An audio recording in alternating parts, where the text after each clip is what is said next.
everybody, welcome to the Homestead. So today I want to talk about two things I just don't understand. And this is kind of just an impromptu video. I wasn't really planning on making a video tonight, but it's been a couple days since I've done a video. Just been traveling, doing some things, and I thought I would put up this video because I began the day thinking about a topic that I'm seeing on a lot of homestead channels and wondering to myself, why do people do this? And then there was a video I was watching on the Nut and Fancy channel, and he mentioned something that made me also think, why do people like that?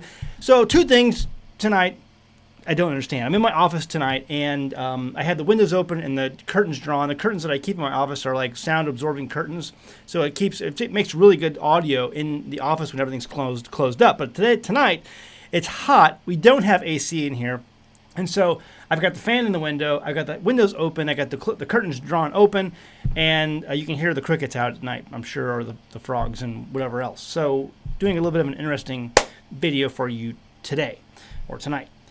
Plus, I'm having my tea, which is a little bit hot, and so I don't want it to be so hot in here. I'm sweating profusely for the camera, and you can tell probably I'm a little sweaty. Okay, anyway. So two things I don't understand, and the first one is something, both of these I've seen on homestead channels, outdoors channels, things like that. Both of these things we're going to talk about tonight, but the first one is water glassing. I have known about water glassing for a long time, and anytime eggs are brought up when it comes to preserving eggs or eggs in general, I always get the question, have you tried water glassing? You should try water glassing. And the biggest selling point, I just don't understand. The biggest selling point for water glassing, Zach, don't you know, if you water glass your eggs, you can keep your eggs fresh for up to a year, even 2 years, they say. 2 years you can keep your eggs fresh. Why? Why would you need to do that? Did your chickens just break down? Did they stop laying eggs? I mean, I get it. I mean, a couple months, maybe, you're things are seasonal. Okay, you learn this as you homestead. Especially, chickens are a season, just like everything else. They have their times when they don't lay eggs. They brood and they do all these other things. They have times when they slow off on the egg production. I get it. And so at that point, it might be nice to have some eggs that are water glassed that you can pull out during that time. Last maybe 6 to 8 weeks, maybe more, maybe less, of a time when they're not really into that much egg production. But they never really stop laying, unless they're brooding. I mean, the brooders do, yeah. But you know what I mean? I mean, it's not like there's a time when they're just like, there's like no egg production. But if they slow down significantly, I could understand having some water glassed eggs that you could pull out that were fresh and that you could use. But for a couple of months, I mean, right? If you have to go 2 years because you don't have any eggs being laid by chickens, you need to get new chickens. I'm just like, I don't get it. I don't understand why. I mean, every video I have seen from homesteaders talking about water glassing, they promote the fact that these will last up to 2 years. My question is, why on earth would you need to keep eggs fresh for 2 years? Either get some new chickens or get chickens. I don't understand. I don't understand. And this is always something that comes up when it comes to water glassing. I think, now I've not done a whole lot of research on this, but I'm pretty sure that there's documentation going back to the 1800s that talk about water glassing and its ability to keep eggs fresh.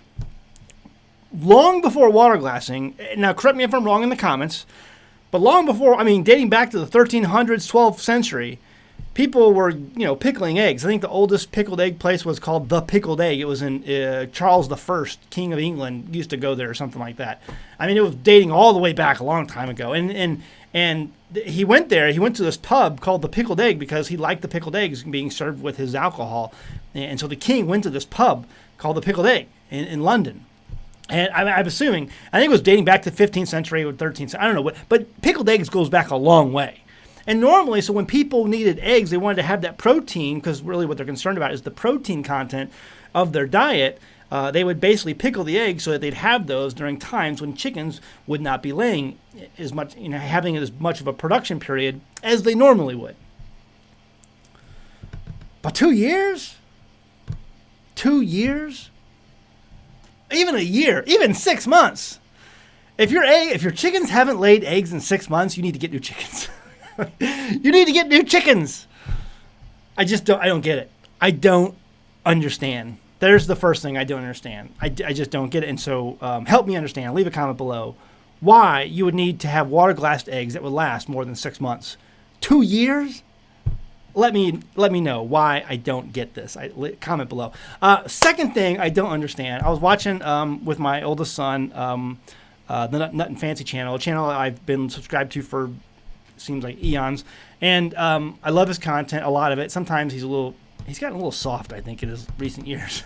I don't know. I don't understand that. Lieutenant Colonel Nut and Fancy. Anyway, he does his tabletop reviews. A lot of them it's firearms. He was doing a bread, I think, and how much he hated it and all this stuff. And then he mentions the Opinel Knives, like that.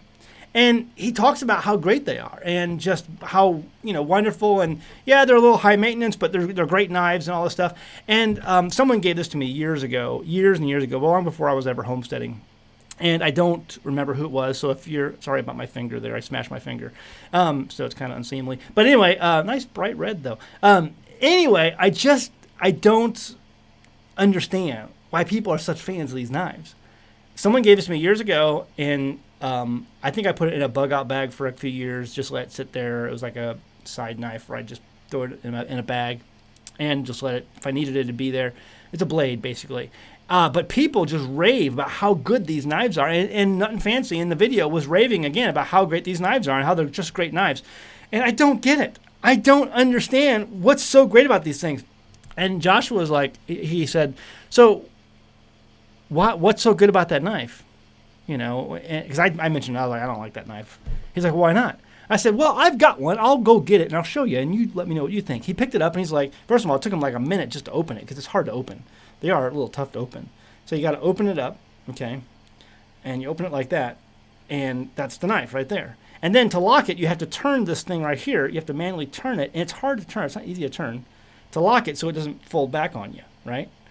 And the handle's not very comfortable. I don't think it's very comfortable. I think it can. In fact, I think Nut and Fancy's version, the dog had chewed on it, and so it's. I don't think it's a hardwood, or it's not a very hard wood. I just don't like the handle. The handle's not comfortable. The blade is, they say it's made of good steel. It's made in France. Is that what makes it good? I mean, maybe. I don't know.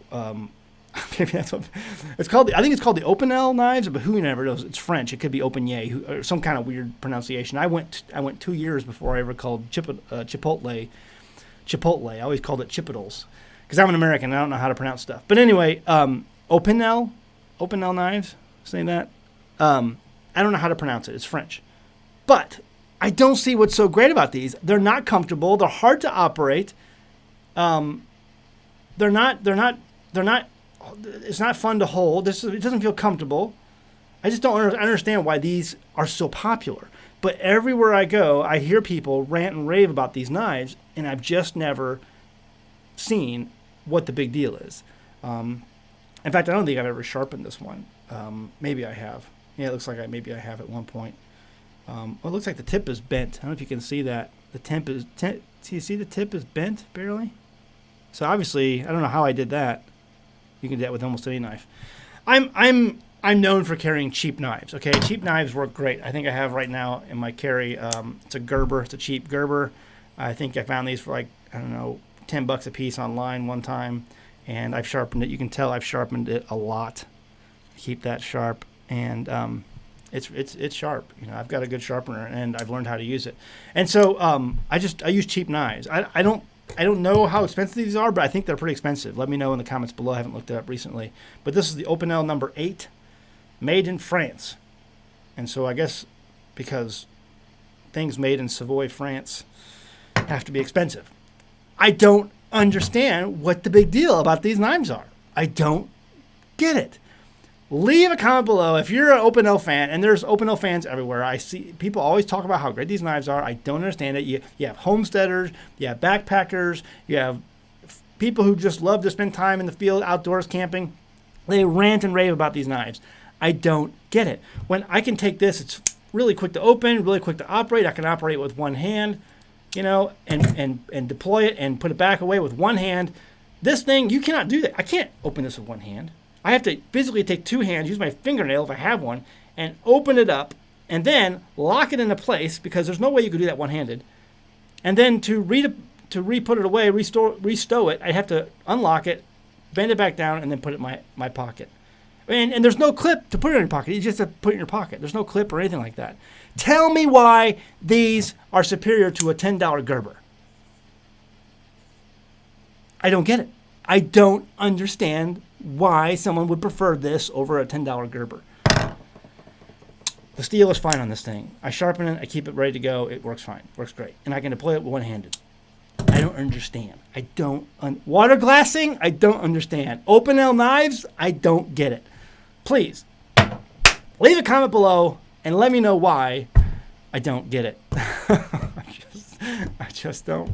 Okay, that's about it. I just needed to rant and rave a little bit for tonight, and then I'm going to head out of here. So it's my lap saying Souchong tea. You all have a good evening or a good day, good afternoon, good morning, and I'll see you next time on American Homestead. Bye! Hey guys, I'm happy to introduce an American Homestead sponsor, Zervita Zeal. Now, first off, I only accept sponsors from products that I use and believe in. My family uses Zeal mainly because we want to ensure a healthy immune system. You see, it's made up of only whole food concentrates and includes no artificial colors, flavors, or preservatives. The included sweetener is all natural from fruit and the stevia leaf. It's gluten-free, it's vegan, and it's kosher. In 2018, my youngest son was involved in a bike accident that resulted in the surgical removal of his spleen, and that's an important part of his immune system. And because we live on a farm, you can guess that having a healthy immune system for our family is very important. Some of the included ingredients are beetroot, chicory root, turmeric, moringa, blueberries, cranberry, goji berry, milk thistle, ginseng, alfalfa, broccoli, and so much more. It's these natural ingredients that can easily be made into a powerful and tasty drink that my family can make and feel good about. So sign up and give it a try today. Every purchase you make goes to help the homestead so that we can continue to make great homesteading videos for you. Link is in the description below. Go ahead, give it a try.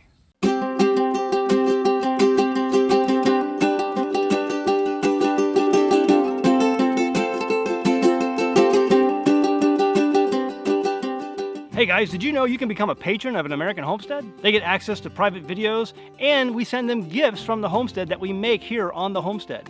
And we also enter our patrons into special giveaways that are only available to them. And before you go, please check out these other great videos. Go ahead, click. Oh wait.